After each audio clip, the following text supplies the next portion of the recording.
So obviously drama's a major part of life at Trinity, as seen by like the facilities we have, such as the Mitre Theatre.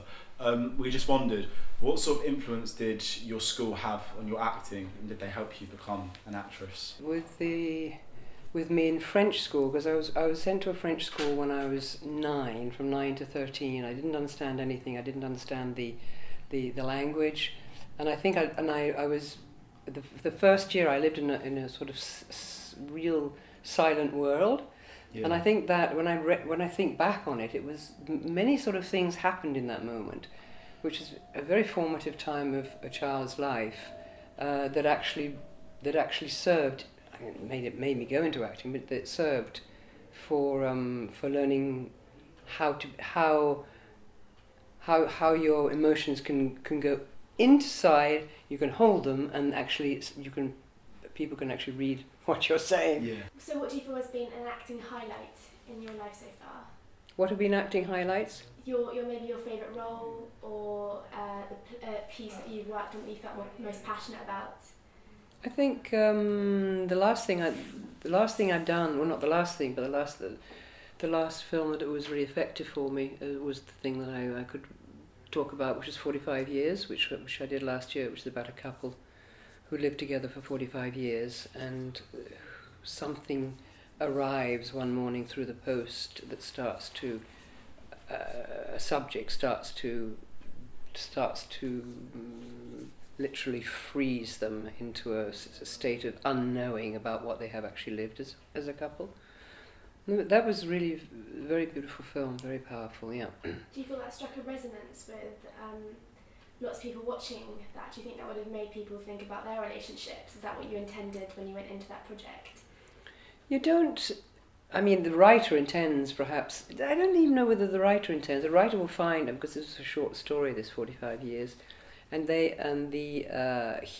director will then find a story that he relates to, they will develop into the film, because he doesn't even know why very often, and an actor doesn't even know why necessarily they're attracted to a subject, but you are, because there's something that calls you, there's something like an inner voice that calls you, that say that you must, this is what you must do, this is the next thing that you must join with. It's very mysterious why, how we choose things, actually. Yeah. Another question. Obviously, there's this whole concept which sort of steers people away from the acting industry in this day and age. This whole idea that people saying, it's very hard to make it, and that it's a very small percent of the actors that people are known. Were there any points during your career where you did feel like giving up because you felt as if you were going nowhere? Yeah, but all right, so we'll talk about filming, but I'm sure everybody thinks that quite often during life. It's like you have to recharge your whole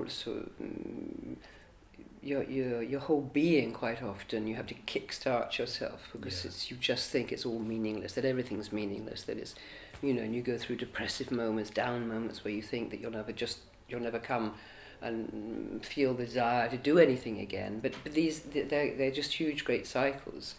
And you realise very, very quickly that they are part of the cycle, and especially for a creative, artistic person, especially people in the profession of acting, where you go through, push yourself into altered states and highs and lows, and you're constantly playing dangerously with your feeling world.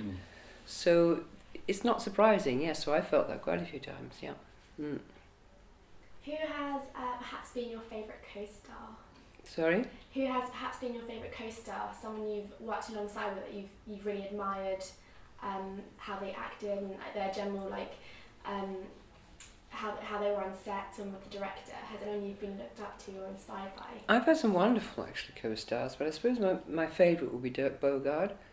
And that was a long time ago. It was at the beginning we did a film together. We did 2 films together. We did the Visconti, The Damned, and then we did The Night Porter. And he certainly was he was my mentor, he was my protector, he was my guide, he was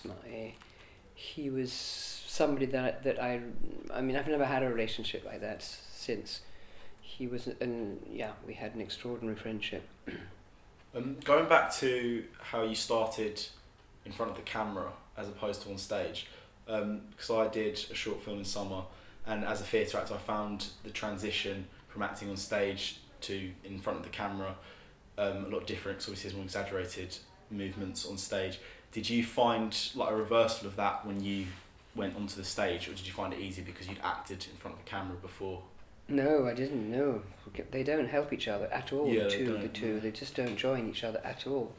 And when I started acting, what I didn't like about the theatre was everything seemed to have to be overdone. And Yeah. you have to overdo it, but then do it very well so it didn't seem to be overdoing. Your voice had to be really, really sort of being thrown to the back of the theatre, but it shouldn't be heard that you're shouting. You're not shouting, but everything was sort of just exaggerated. But exaggerated. It's So it's the two techniques. A lot of people do the two techniques, but they certainly don't marry. No, they're very difficult.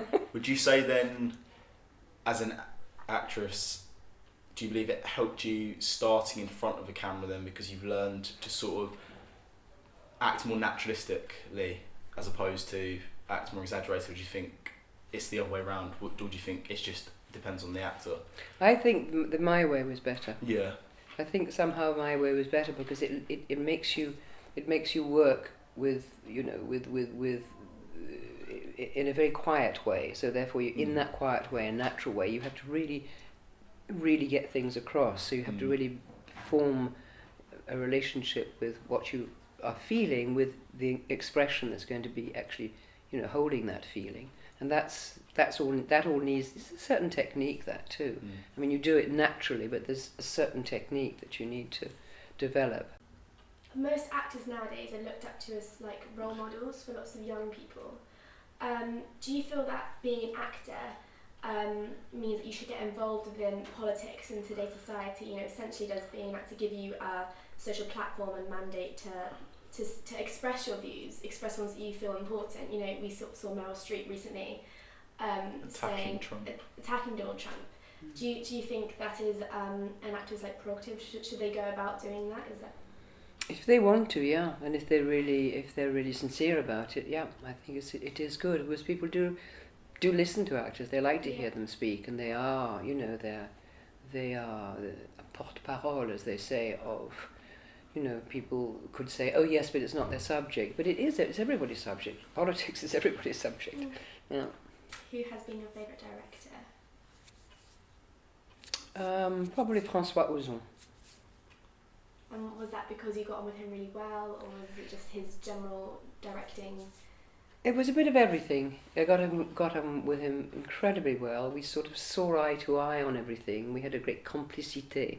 We had great warmth in our relationship and fun in our relationship, and at the same time we knew I seemed to know instinctively what he wanted, and I'd do it, and it was a real partnership, a real lovely partnership. So obviously you've been involved a lot in French cinema. Do you think that foreign cinema in general has an importance in today's society? Because lots of young people are quite unaware of French cinema and tend to not watch it because of the language barrier often. Yeah, but then because when I did French GCSE, when I was watching it, you forget, like you read this, you forget that it is in French because the subtitles just come across. Do you think there should be more of like an emphasis on foreign cinema and our own cinemas? Because there's obviously you have the picture houses, which show more independent films and foreign films, but then obviously ones like Odeon and View tend not to show them. Do you think that French cinema should be put in to these? Or would that lose its authenticity? Well, yeah. What if it was subtitled? No, if it was placed in mainstream cinemas like Odeon and View. But if it was put into mainstream, but you're saying put into mainstream, but as what? With the subtitles, but do you feel like, because obviously it's shown in just like independent picture houses at the moment, do you think it should be retained there, or it should be placed into more mainstream cinemas? Or do you think it would lose its authenticity if it was? I think it's good where it is, but it must there must be perhaps a little more outlets for independent films. I mean, I don't know how it works now. I haven't really studied it in England, but quite often in cineplexes they'll have the sort of 8 big screens, and then but they will. I know in France they would always. Well, in France it was not the same. Probably Yeah, it probably wouldn't work on the big screens like that because they are meant to be, It's more intimate experience. Yeah, it's a more intimate experience. It's a more thoughtful experience. It's a different music than being on a big screen. Having it like that. You want to go into it more. I mean, they're better on small screens. I think those films. I haven't actually watched any French films. I've seen Les Coolies and the one about the. I mean, they have French films that would go on. They're big comedies and things, but I mean, the language then is the problem. Otherwise, those films would really go well because they're very good.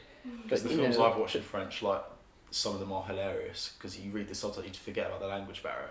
But I think so many people are opposed to reading subtitles. It is so difficult reading subtitles. Yeah. You know, I've done it for years and years and years, but it's always a bit of a bore. But it's the only way if you want to look at those. And that just puts people off. Because then if you dub them, it's not going to work it either. Yeah, dub films. Yeah, they never work. Right. One last question. Anyone last ones? I haven't got any. I was going to say, what's been the role that you believe has affected the audience who are watching you the most, or the role that had got the most publicity, where people were writing about it, saying, "Wow, this is an incredible piece of of acting." Was there one stand-up role that got you? Yeah, the film I mentioned before, the one that's the 45 years. It was staggering what happened there. Maybe, as you say, because it was this couple, and because of suddenly this sort of there was, well, I won't tell the story anyway, but it really got people. People connected with it. Yeah. Hugely, and that's why I got to the Oscars, only because of that, because it was just got more and more and more and more and more and more, and it sort of, because it was cinema at its most effective. Small film, really small one. That one, you could see it on a very small screen. It would be just as good. That one. Thank you so much. Yeah, thank you so much for Yeah. coming in. Okay. Yeah.